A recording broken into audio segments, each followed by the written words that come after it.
What do books like Lord of the Rings, Pride and Prejudice, Dune, Harry Potter, Hunger Games, Animal Farm, Murder on the Orient Express, what do all of these books have in common? Why do they sell and sell and sell, and we keep coming back to these books decades or even centuries later? How do these books stand the test of time? Is it random? Is it luck? No, that's not the answer. This would be a pretty lame video if it was. But what is the answer? Is it that the writers are awesome at prose? Do they know how to do character development perfectly? Is it any of those intricate things, or is it something bigger? In reality, it all comes down to just one thing. And it's a simple thing, but that doesn't mean it's easy. But by the end of this video, you're going to know exactly what that thing is and how you can apply it to your own work in progress. My name is Tim Grahl. I'm the CEO of StoryGrid, and I've been working with writers for over 15 years. Everything in this video and everything that we do at StoryGrid is based on the writing and research of my partner, Sean Coyne, who's the creator and founder of StoryGrid, an editor and writer with over 30 years of experience. So to get to that one thing, let's start with George Orwell. So he's written masterworks that have stood the test of time, like 1984 and Animal Farm.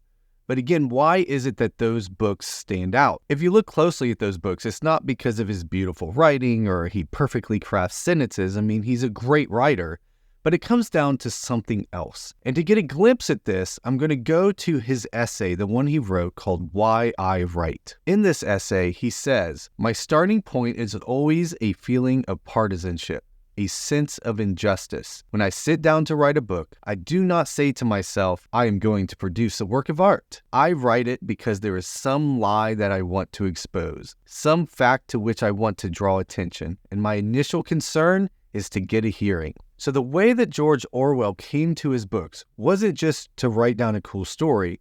It was because he saw an injustice in the world that he wanted to address with his writing. So now let's look at J.R.R. Tolkien. From 1920 to 1942, every year he would write letters and illustrate them for his children. These letters would be released after his death, and they would be called the Father Christmas letters. These letters to his children had those beginning stories of goblins that would show up in his later work.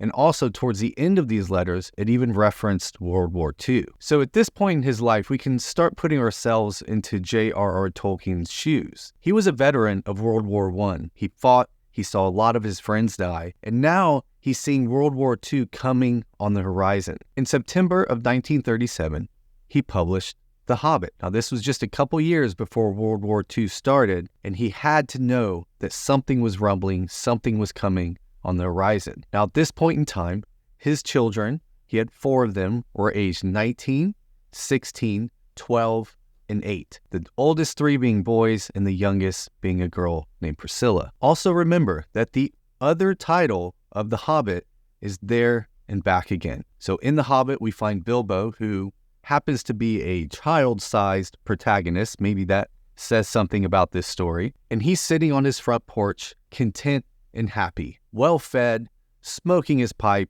not interested in leaving the Shire at all. And then he ends up going on an adventure. He faces death.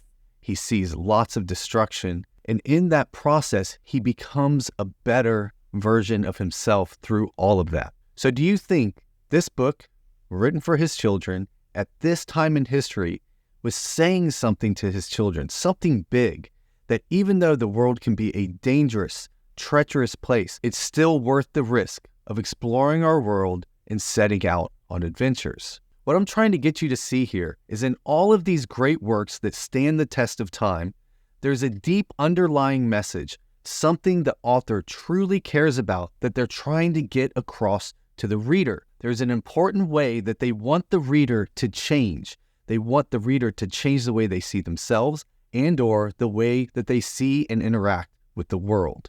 And at this point, you may be thinking, Tim, come on. I don't want to write some world-changing book. I just want to write something to entertain people. And with that, I'm going to go back to George Orwell's essay, Why I Write. He says, writing a book is a horrible, exhausting struggle, like a long bout of some painful illness. One would never undertake such a thing if one were not driven on by some demon whom one can neither resist or understand. So if you're one of those writers that's like, I just want to write a fun, entertaining story, sure, that's fine. You're allowed to do that. But here's what you're going to find. You're going to get frustrated. And you're going to get frustrated for two reasons. First, you're going to get frustrated because you really do have something worth saying. You have a way that you see the world that you want to get across to your reader. The second reason is it's going to be really hard to write anything that matters, even to you, if you're not sure why you're doing it, if you're not sure why the reader should be reading it and how you want them to change by the end of the book. So even at this point, you might be saying to me, well, I just want to write like a cool locked room mystery like Agatha Christie's Murder on the Orient Express. And to that, I ask you, do you really think that book doesn't have a deeper meaning? Agatha Christie wrote that after Charles Lindbergh's son was kidnapped and murdered. She had something to say about justice and vengeance, and she wanted to do it in her writing. And so she used a fun locked room mystery with Hercule Poirot as a great, cool detective to talk about what justice really is and what it means to get revenge. So that one thing that all of these books that have stood the test of time, what we call at StoryGrid masterworks, the one thing they all have in common is that they have something they're trying to say that is a deep, deep message. We call this the non-negotiable, the thing the author is trying to say to the reader, the transformation we want the reader to make from the beginning to the end of the book.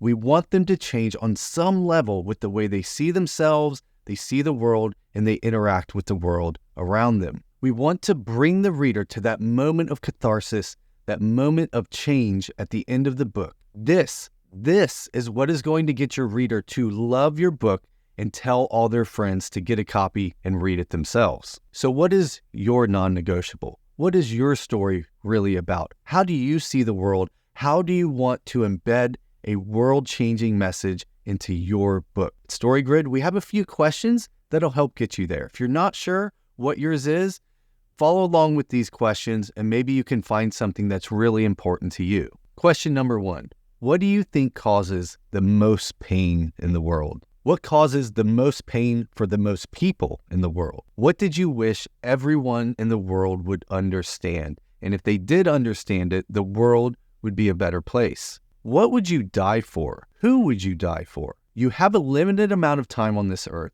So what is worth spending that time fixing? There are only so many things in this world you can actually impact.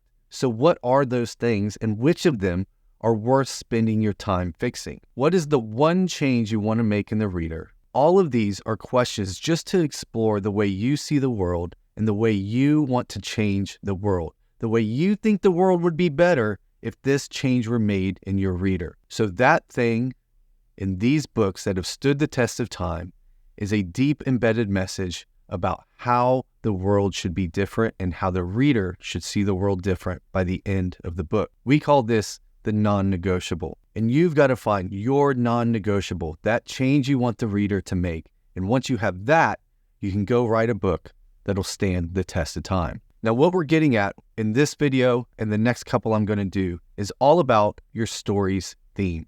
And this is just one part that goes into building and writing a book that'll leave your legacy. If you want to keep diving into this, make sure you subscribe to this channel, hit that bell, so whenever I put out a new video, you'll get notified. Also, go to storygrid.com, sign up for our newsletter so you get notified of everything that we're doing in the StoryGrid universe. And we've got tons of free resources at our website as well. But as always, thanks for being a writer. Thanks for being a part of our community here at StoryGrid, and I'll see you next time.